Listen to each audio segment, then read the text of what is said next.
Okay, so next up we've got Jacqui White from the Wellcome Trust Sanger Institute, and her title is going to be the DMDD program, an online database for embryonic lethal mouse knockout resource.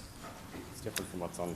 Thanks, Thomas, and thanks to the organisers for the opportunity to present the work of the Deciphering the Mechanisms of Developmental Disorders Consortium. So our aim is to generate a resource of phenotyping data for knockout lines that are embryonic lethal. As Steve mentioned and already described, we are a member of the IMPC consortium, but we are independently funded by the Wellcome Trust.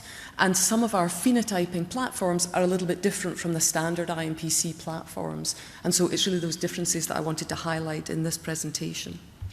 So we start by assessing homozygous viability at postnatal day 14, and to date we've found that 24% of single gene knockouts are lethal at that time point, and it's predominantly those lethal genes that we then take on and study in our embryonic lethal primary screen.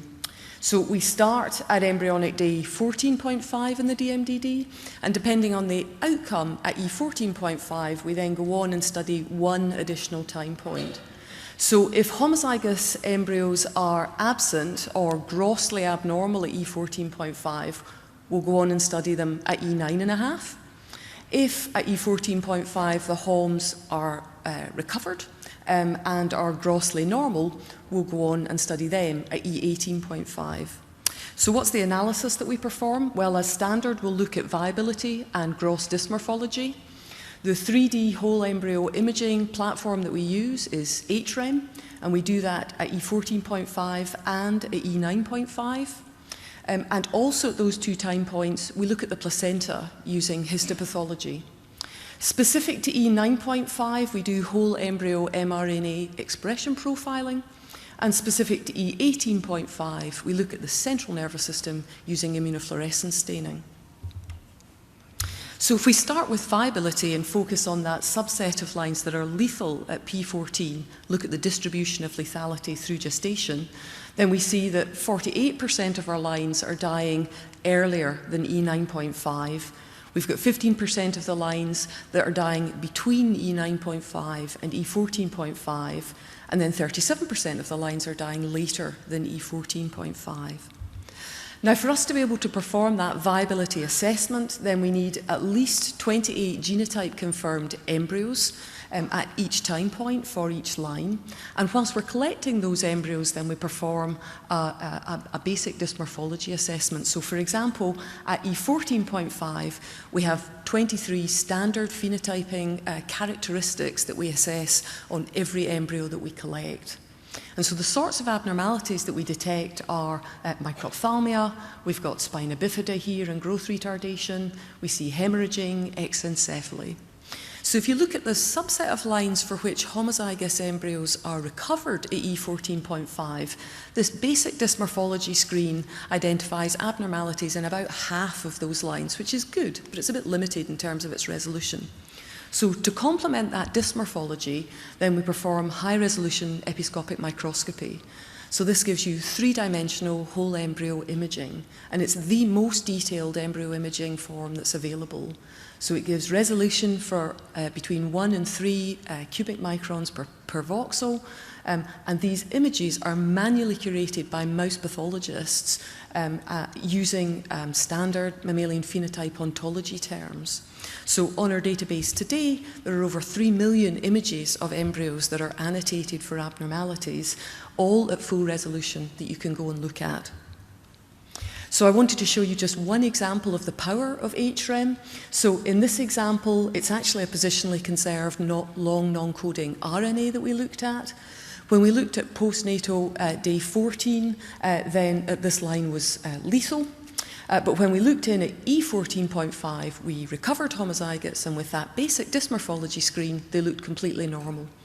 So we screened 5 homozygous embryos with HREM, and what we found was all 5 of them had some form of abnormality with their somatic nervous system. So 3 of the 5 were missing the abducens nerve, and 4 of the 5 were missing the hypoglossal nerve. And I'm hoping that you can see, so we've got our wild-type embryo here, and within this red box we have bilaterally this structure, which is the hypoglossal nerve, and when you look in the homozygous embryos, then that structure is missing. So the hypoglossal nerve is the nerve that innervates the muscles of the tongue, and so in the absence of that nerve, then newborn pups are not going to be able to suckle. So this then gives you a hypothesis why these embryos are not surviving at P14. So the other phenotyping that we do is histopathology of the placenta. And what we found was there's actually a much higher percentage of abnormal placentas than are currently reported in the literature.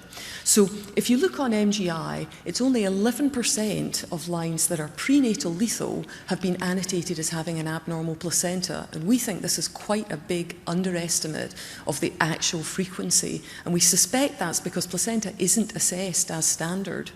So we've systematically looked at placenta from every line of mice that we've studied, and we find it's abnormal in half of the lines that we look at.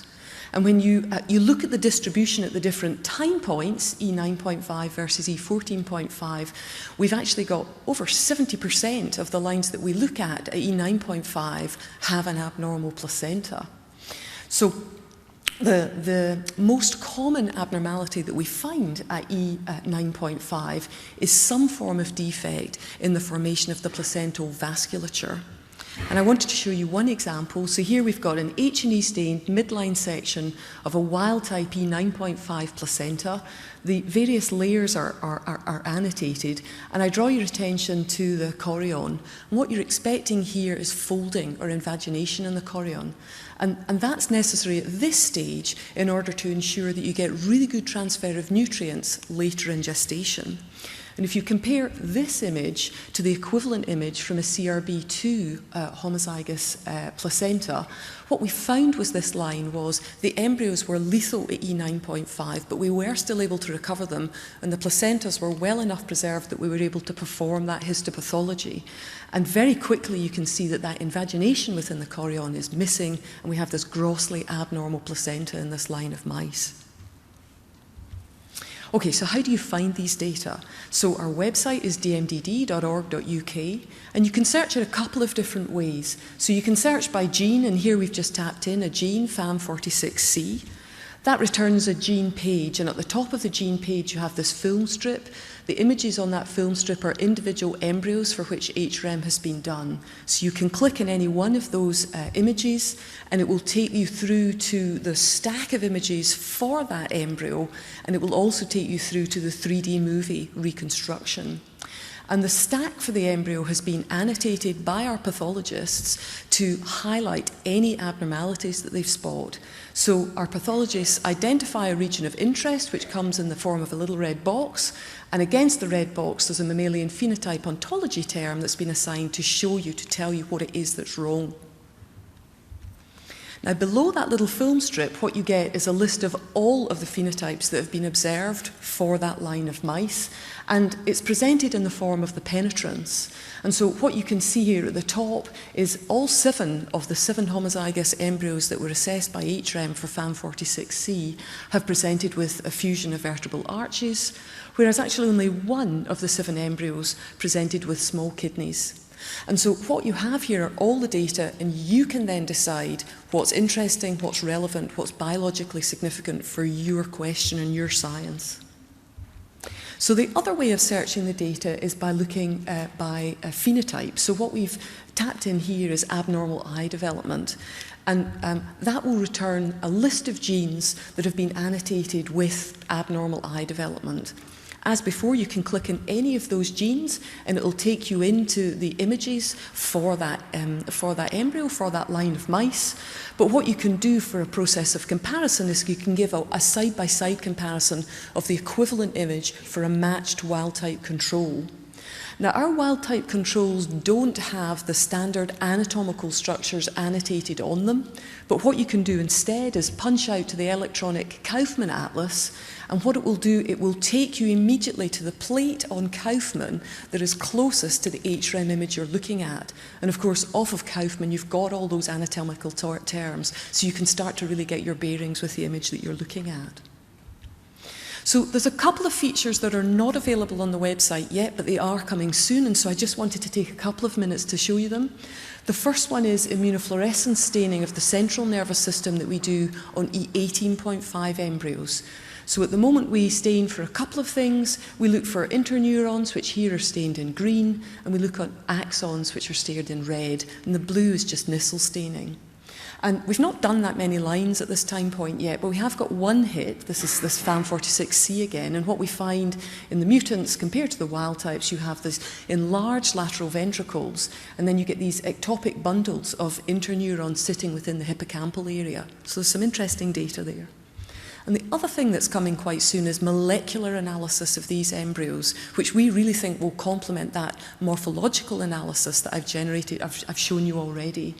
So the molecular phenotyping comes in the form of mRNA expression profiling of whole E9.5 embryos. And so I just wanted to show you one example. This is SSR2, which encodes for the beta subunit of translocon-associated protein, and it's part of a complex that allows the binding of calcium to the endoplasmic reticulum membrane. And what we found when we knocked out SSR2 at E9.5, there were 156 differentially expressed genes. And so I've just pulled out 4 here, and reassuringly, they're all associated in some way with calcium. So those data at the moment are available in the European Nucleotide Archive, and they're shortly going to be available in the Expression Atlas. So let me finish now. Thank the principal investigators who drive this research, in particular Jim Smith and Liz Robertson, the 8 contributing centres that actually constitute the DMDD consortium, of course the Wellcome Trust that funds us, and let me also mention just how to get in touch with if you are interested. So here's the URL again. We tweet and we have an email address. Please email us if you're interested at all. There's an email newsletter which you're very welcome to subscribe to, and an ongoing blog. So let me stop there, and I'm happy to take any questions. Thank you.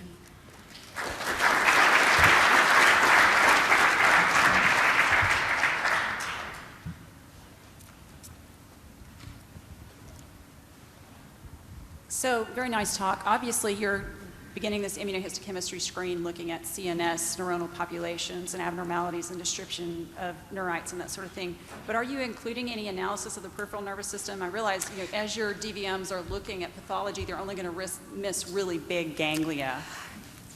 Yep, no, you're absolutely right. So what we're hoping to do is to extend this screen. We're really just at the piloting stage of the E18.5 at the moment. So what we'd like to do is extend it into the spinal cord, ideally taking multiple regions down the spinal cord. It's not up and running at the moment.